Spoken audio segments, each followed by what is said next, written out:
Because we're doing so much football throughout the week, I figured, sprinkle in a little NBA there. Think of it as a radio show with less segments, which better chance for the segments to not suck. Because when you have 12, you're like, you know what, 4 or 5 of these, I'd change the channel. The Lakers announced everything again this week. We saw Pat Beverly at the introductory press conference. He's got some quotes for you, man. That guy's like, man, this is what happens when you go on First Take and say crazy shit. This is awesome. And he was saying like, hey, they weren't in the playoffs last year. I was. Like, all right. And we're all kind of waiting on the Westbrook thing. I don't know that there's one basketball mind that actually knows what they're looking at that thinks that Westbrook coming back is better for this team. But that's the message that the franchise is selling to us and what all the players are selling to us.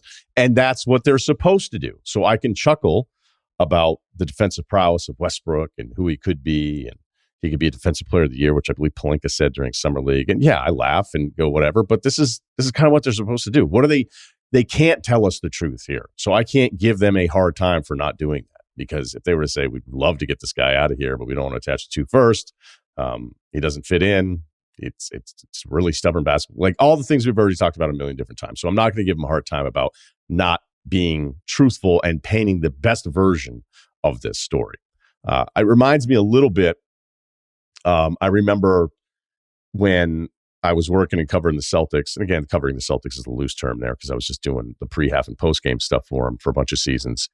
And there was a weird stretch of Tony Allen, terrific defensive player, wasn't playing great defense.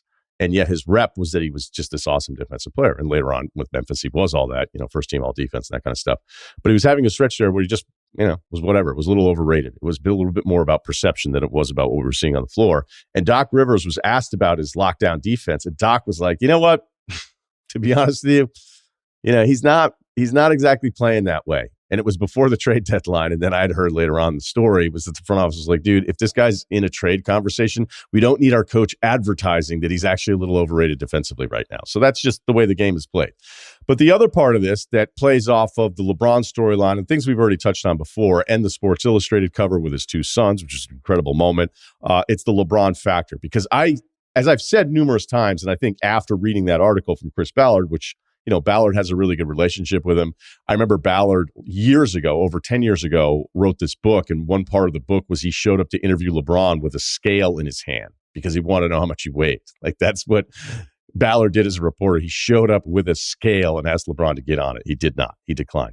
So LeBron signs the 2-year extension. The over 38 rule comes into play there. He'll be 38 in December this year. He's going to make $45 million, $47 million, and $50.5 million in his 40-year-old season. So it makes sense that he would go ahead and do that deal that way. And I don't think he necessarily ever really wanted to leave the Lakers. But with LeBron, when he thinks it's going south and there's nothing there for him, he's going to move on. He's going to move on. But I do think it's important to him, or at least this point, I think he likes the idea that he's different than some of his other contemporaries because he's only left in free agency and he hasn't demanded, hey, I want out of here. Although I think, with today's league, who knows? This really comes down to who Anthony Davis is going to be. Because if he's everything I think he can still be, then with all the complications and who knows what could happen, who knows if there's a Utah deal that could potentially go down out there. But I would warn, I'm not saying it's a certainty, but I do think it'd be interesting because Ainge is old school. All right. Ainge is one of those guys with the Celtics background and so much of that history that if there's some version of events where Bogdanovich could be flipped to Boston after the Gallinari injury with his ACL, I could see Ainge being like, if it's close, I'm sending him to Boston where my son is running the team with Brad Stevens instead of hooking up the Lakers as an old school Celtic. I think Magic Johnson, if he were running the Lakers and there was a tie between Boston and another team, I think he would do the exact same thing. So a little bit of a warning there. But again, if Utah gets 2 unprotected first in 27 and 29 to move Conley and Bogdanovich out and then buy out Westbrook, that might be the best deal. And then that will be the tiebreaker because it's a better deal. But I do think that Celtics-Lakers history is at least something to be aware of that could come into play. So now as we look at, the uncertainty of what the rest of the roster will be and who Anthony Davis will be, let's look forward to the LeBron part of it, where within the Sports Illustrated article, as we've known this is like 5 years old that he one day wanted to play with his son, Bronny. Let's take a look at LeBron because him wanting to keep extending this out, potentially playing with both sons, which is a whole nother deal with Bryce, who's a lot younger. This has become the Brady thing. And I'll admit, Tom Brady has made me change my mind about what I think is even possible. Because as much as I love Brady, I didn't think this would be possible. I just didn't. I mean, 45 years old, are you fucking kidding me? And yet, in a weird way, I wonder if LeBron's wear and tear is more damaging long-term because you still have to be so active running around a basketball court, where Brady's found a way to make a dangerous game not dangerous by not taking those kill shots and getting rid of the football and just understanding his body. And maybe pliability is all that. I'm open to it. But I don't know that we've really talked about how many games LeBron has missed the last 4 years. And we could say, hey, things have been weird, and that's true. But the last 4 seasons, he's missed 22, 15, 27, and 26 games. So the slowdown's already happened here. When I look at the raw stats, 30 a game last year, terrific. The rebounding and free throw attempts are usually one of the first things to go as you get older. The rebounding numbers are still really good. 7 to 8 a game. Free throw attempts, it's been 6 to 7 free throw attempts per game for about 10 years. The usage is all around 31%. The defensive numbers, some of them tell you he's still pretty good. The eye test would tell you he really picks his spots and he always defends the worst player for his matchup, which, again, is what he should be doing as he gets a little bit older. The defensive box score stuff, the plus minus, there was a bigger drop off there. Some of the overall plus minus stuff has just generally been lower, but these teams haven't been as good as some of his prime teams earlier on. So there's a lot of stats there that you like. He's taken more threes than ever before.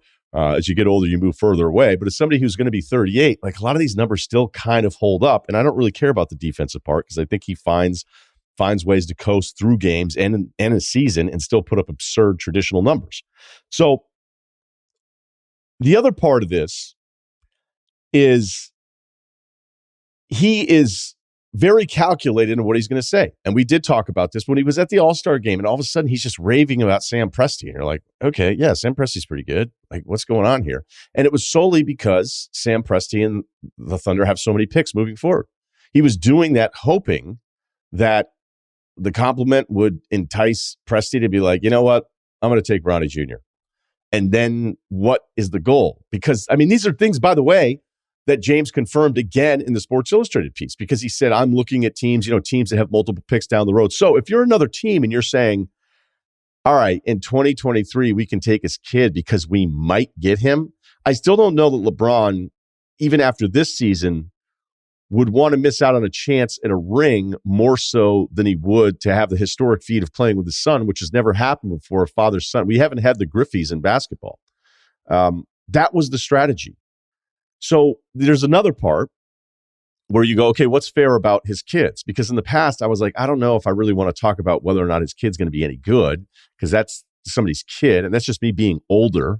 I'm a little less hesitant to rip on or criticize kids, but at the same time, like, when LeBron was 16, we talked about him as a potential NBA player. Ainge had the quote that when LeBron was 16, before his senior year in high school, that he still would have been the number 1 pick in the draft that year. And if they're both on the cover of Sports Illustrated and the plan is to play with one, perhaps both, then I do think it becomes fair game. I haven't watched enough of the Sun to have a real sense of it. When you look at the 24/7 stuff, he's gone. He was in the 30s at one point. It's anywhere from 41 to 50 in the rankings. Rivals has him 61st. So if you're in the 50s and 60s as a high school prospect, would an NBA team really say, hey, it's worth potentially getting LeBron to go ahead and pick up his son a lot higher than we would want to? And like I said, now I think it is kind of free game. If they're going to be on the cover of Sports Illustrated, then we need to really talk about them as basketball prospects. So I present all these things to ask you something really simple. Like, what are you getting? What are you getting if you want to take on that risk? I don't think a compliment at the All-Star game or hinting at it in Sports Illustrated is enough to sway a franchise to go, let's do this to get 40-year-old LeBron James or 41-year-old LeBron James if he plays out his contract with the Lakers. When Giannis was potentially going to leave Milwaukee, and I'd say potentially just because there were sharks circling in the water, right? Other NBA franchises. I think if there were 10 Antetokounmpo brothers, they all would have had roster spots. So I'm not saying stuff like this couldn't happen, but Giannis was also like 25, 26 when other teams were picking them up. And look, his brother's a rotation guy with the Bucks. It's not ridiculous when he gets minutes. The other question I'd ask is, what if LeBron's just fucking with you? What if he has zero intention whatsoever going to a terrible team at the end of his career just so his kid can get a gig that he probably wouldn't get if he wasn't his son. Because based on the high school rankings and talking to people about it, again, I guess he could get a lot better, but he'd have to get a lot better to be a first-round pick, or at least somebody that's actually playing in a basketball game, the NBA level.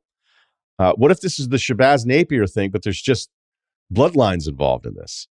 I think there's also another part of this where you have to factor in the Clutch factor. Maybe Clutch is like, it's not so much about what you're getting from LeBron, it's about what you're getting from us. And if anybody takes on his son, then we're going to be a little bit more friendly to you down the road.